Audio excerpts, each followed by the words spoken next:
In today's video, I'm going to teach you how to create and composite realistic fog over your footage in Nuke. We'll build a simple, flexible fog layer and blend it into your shot so it feels natural and cinematic. Start by bringing your footage into the script with a red node.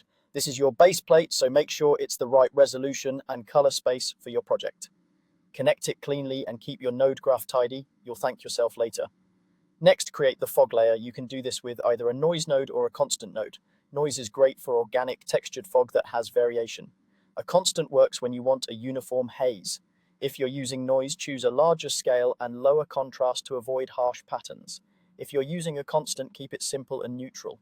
Now, shape the fog's tone with a grade node. Aim for a light grey or soft white. Fog is mostly light scattering, not pure white.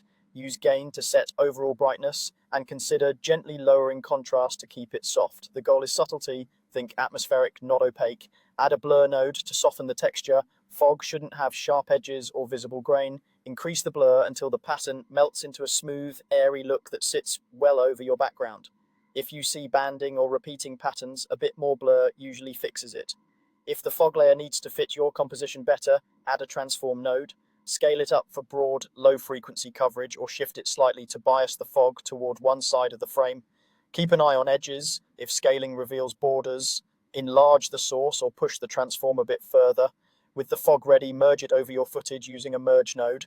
Set the operation to screen or plus. Screen is usually more forgiving and photoreal, while plus can feel stronger but may need clamping. Toggle the blend on and off to compare against the clean plate and ensure it integrates. Dial back the intensity in the merge or the grade to keep